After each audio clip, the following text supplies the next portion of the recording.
সকলকে ২৯তম জঙ্গিপুর বইমেলায় আগত প্রতি বইপ্রেমীকে অসংখ্য অভিনন্দন। কিছুদিন আগে সারা বিশ্ব জুড়ে পালিত হয়েছে আন্তর্জাতিক মাতৃভাষা দিবস। এই আন্তর্জাতিক মাতৃভাষা দিবসের প্রেক্ষাপটে যে ভাষা আন্দোলন তথা মুক্তিযুদ্ধের পথপ্রদর্শক শেখ মুজিবুর রহমানের স্মৃতির উদ্দেশ্যে আমাদের একটি ছোট শ্রদ্ধার্ঘ কবিতা আমি কিংবদন্তির কথা বলছি। কবি আবু জাফর ওবায়দুল্লাহ। আমি কিংবদন্তির কথা বলছি, আমি আমার পূর্বপুরুষের কথা বলছি। তার করতলে পলিমাটির সৌরভ ছিল, তার পিঠে রক্ত জবার মতো ক্ষত ছিল। তিনি অতিক্রান্ত পাহাড়ের কথা বলতেন, অরণ্য এবং সাপদের কথা বলতেন, পতিত জমি আবাদের কথা বলতেন। তিনি কবি এবং কবিতার কথা বলতেন। জিহ্বায় উচ্চারিত প্রতিটি সত্য শব্দ কবিতা, কর্ষিত জমির প্রতিটি শস্য দানা কবিতা। যে কবিতা শুনতে জানে না সে ঝড়ের আর্তনাদ শুনবে, যে কবিতা শুনতে জানে না সে দিগন্তের অধিকার থেকে বঞ্চিত হবে, যে কবিতা শুনতে জানে না সে আজন্মকৃত দাস থেকে যাবে। আমি উচ্চারিত সত্যের মতো স্বপ্নের কথা বলছি, উনুনের আগুনে আলোকিত একটি উজ্জ্বল জানালার কথা বলছি। আমি আমার মায়ের কথা বলছি।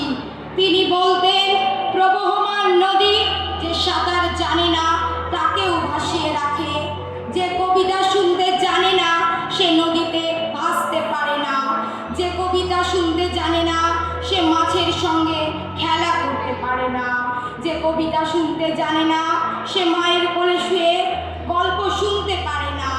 আমি কিংবদন্তির কথা বলছি। আমি আমার পূর্বপুরুষের কথা বলছি। আমি বিচলিত স্নেহের কথা বলছি। গর্ভবতী বোনের মৃত্যুর কথা বলছি। আমি আমার ভালোবাসার কথা বলছি। ভালোবাসা দিলে মা মরে যায়, যুদ্ধ আসে ভালোবেসে। মায়ের ছেলেরা চলে যায়, আমি আমার ভাইয়ের কথা বলছি। যে কবিতা শুনতে জানে না সে সন্তানের জন্য মরতে পারে না, যে কবিতা শুনতে জানে না সে ভালোবেসে যুদ্ধে যেতে পারে না, যে কবিতা শুনতে জানে না সে সূর্যকে হৃৎপিণ্ডে ধরে রাখতে পারে না।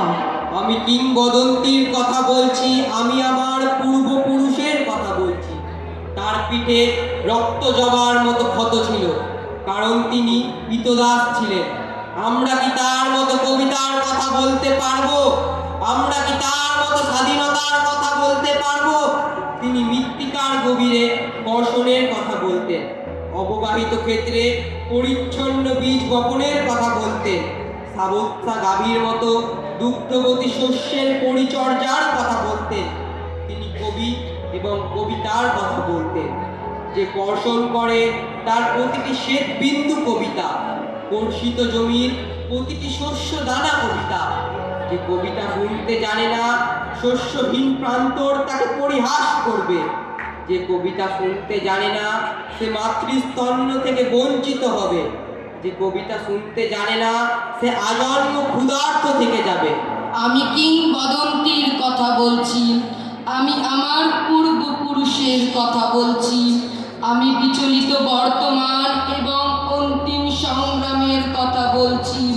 খণ্ডযুদ্ধের বিরতিতে আমরা ভূমি কর্ষণ করেছি, হত্যা এবং ঘাতকের সংকীর্ণ ছায়াপথে পরিচ্ছন্ন বীজ বপন করেছি এবং প্রবহমান নদী সুকুমার দাক্ষিণ্যে শস্যের পরিচর্যা করেছি।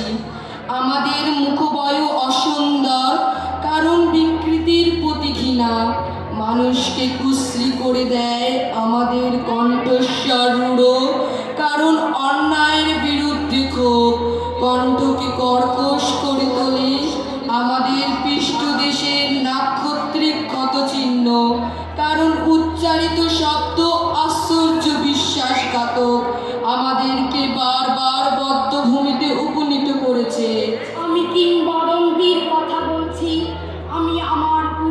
পুরুষের কথা বলছি।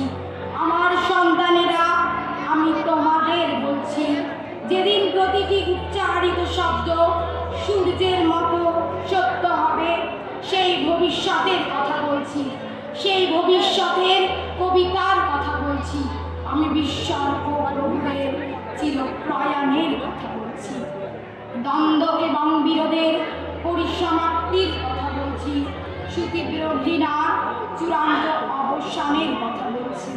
আমি সুপুরুষ ভালোবাসার সুকণ্ঠ সঙ্গীতের কথা বলছি, যে কর্ষণ করে শস্যের সংহার তাকে সমৃদ্ধ করবে, যে মৎস্য লালন করে প্রবহমান নদী তাকে পুরস্কৃত করবে, যে গাভীর পরিচর্যা করে জননীর আশীর্বাদ তাকে দীর্ঘায়ু করবে, যে লৌহখণ্ডকে প্রজ্বলিত করে ইস্পাতের তরবারি তাকে সশস্ত্র করবে।